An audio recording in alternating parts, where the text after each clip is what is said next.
ભગવાન હોય છે, પણ મેન તમે ક્યારેય જોયા કે 1000 હાથ હોય ભગવાન? મંદિરમાં ગયા હોય તો 2 હાથ વધીને 4 હાથ હોય.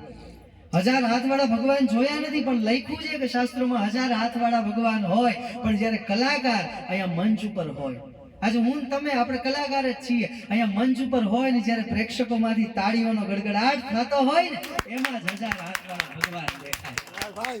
આપણા માટે પ્રેક્ષક જ આપણો પરમેશ્વર છે. કોણ કહે છે કે આ જગતમાં જગદીશની હસ્તી નથી? કોણ કહે છે કે જગતમાં જગદીશની હસ્તી નથી? વાત હૈયામાં ઠસતી નથી, કારણ કે આપણા હૈયામાં મસ્તી નથી. અને મસ્તી વિનાના માનવીની કાયા કદી હસતી નથી. હસતી નથી ને ભગવાનને ભસતી નથી. એમાં કોઈની જબરદસ્તી નથી, કારણ કે આ દુનિયામાં માટીના પૂતળા વસે છે સાહેબ. અહીંયા કે માણાની વસ્તી નથી. બગડેલો કેસ હોય ને એને સુધારે તો એને વકીલ કહેવાય, પણ ઘરનો કેસ બગડવા જ ન દે ને એને વડીલ કહેવાય. ઘરમાં વડીલની એક હાજરી તો હોવી જ જોઈએ. આ ભગવાન છે ને એ દરેકના ઘરે નથી આવતા, એટલે માતા પિતાનું સર્જન કર્યું છે. હવે સમય બહુ ઓછો લઈશું, એટલો બધો સમય નથી, પણ આજે જોગાનું જોગ આમ કહેવાય કે અહીંયા હમણાં ભાઈ મળ્યા ને, મને મહાદેવ કીધું. મેં મહાદેવનો કુર્તોય પહેરો, એમાં આજે શનિવાર હનુમાનજીનો વાર, પણ મહાદેવનો 11મો રુદ્ર છે. એટલે મહાદેવની એકાદ મારે લાઈન અહીંયા કેવી છે. બધા સંગીત પ્રેમીઓ છે, સંગીતના જાણકાર છે, એટલે એકાદ શંકર ભગવાનનું નાનકડી કૃતિ લઈને પછી આપણે મારા વાતને વિરામ આપું. મજા આવે તો તાળીઓનો તાળ આપજો, બેકગ્રાઉન્ડ મ્યુઝિકની જરૂર નથી.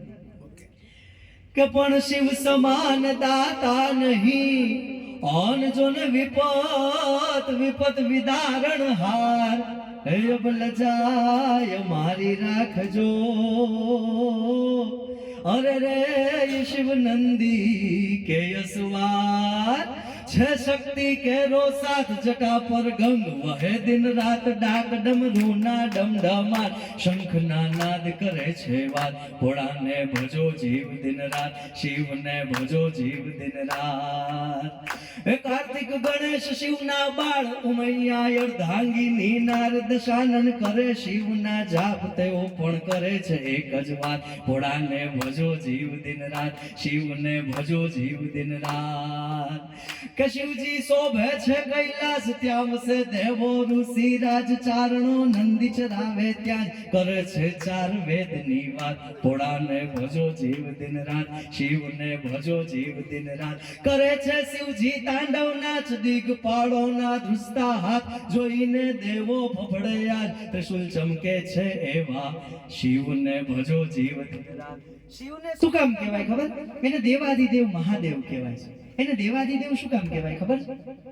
મુખ્ય દેવતા 3, બ્રહ્મા વિષ્ણુ અને મહેશ. તમે જો બ્રહ્માજી પૂજા એના દીકરાની પૂજા નથી થતી, વિષ્ણુ પૂજા એના દીકરાની પૂજા નથી થતી, પણ એકમાત્ર મહાદેવ એવા છે કે એના 2 દીકરા કાર્તિક ને ગણેશ પૂજાય, એના અર્ધાંગીની પાર્વતીજીની પૂજા થાય. શિવજી જે વાહન ઉપર બિરાજમાન થાય નંદી, એની પૂજા થાય. ગણપતિજી વાહન ઉપર બિરાજમાન થાય મૂષકની, એ પૂજા થાય છે. હજી એનાથી આગળ તમને કહું, ગણપતિજી એના પત્ની રિદ્ધિ ને સિદ્ધિ, એની પૂજા થાય છે. એના દીકરા લાભ ને શુભ, એની પૂજા થાય છે. જેનું આખું ખાનદાન એની પૂજા થતી હોય, ઈ દેવાધિદેવ મહાદેવ ભગવાન ભોળાનાથ છે. ઈ સોમનાથ મહાદેવ આપણે ગુજરાતમાં બેઠા છે. આપણે ગુજરાતીઓને ગર્વ લેવા જેવી બાબત, કારણ કે ગુજરાતી માણસ કે સંસ્કાર લક્ષ્મીનું સદન છે ગુજરાત, અને સંસ્કૃતિનું શ્રેષ્ઠ ધન છે ગુજરાત. કેમ ન લે અભિમાન ગુજરાતી કે જેનું વાલું વતન છે ગુજરાત. સૂરજ કોઈ સામે ઠંડો પડતો નથી, અને પર્વત કોઈની સામે નીચો નમતો નથી. સૂરજ કોઈની સામે ઠંડો પડતો નથી, અને પર્વત કોઈની સામે નીચો નમતો નથી. અમને ગર્વ છે ગુજરાતી હોવા ઉપર, કારણ કે વિજયભાઈ આ ગુજરાતી માણા એની બાયડી સિવાય કોઈના બાપથી બીતો નથી. અંદરની વાત કહેવાય ગઈ. જેણે બહુ વધારે ઉછળીને તાળી પાડીને હેંડા અનુભવ. અમારા લીંબડી સ્ટેટના શંકરદાનજી લખે કે બહુ સરસ મજાની એમની વાત છે કે અંતરના ઊંડાણની કોક વેધુને કહેવાય, ચોરે નો ચિતરાય, ચિતની વાતું શંકરા. કે જે વાતો ગુપ્ત રાખવાની હોય ગુપ્ત જ રખાય. પણ આજે આપણા બધા અહીંયા બેઠા છો, અંગત બેઠા છે, એટલે આજે હૃદયની વાત ઠાલવવાનું મન થાય.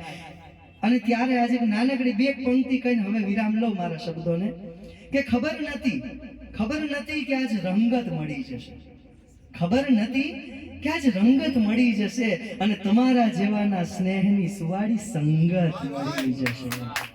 અંગત હોય ને ત્યાં વાત કહી શકાય. આ રંગોની દુનિયા મને બહુ ગમે છે અને ઉમંગોની દુનિયા પણ મને બહુ ગમે છે.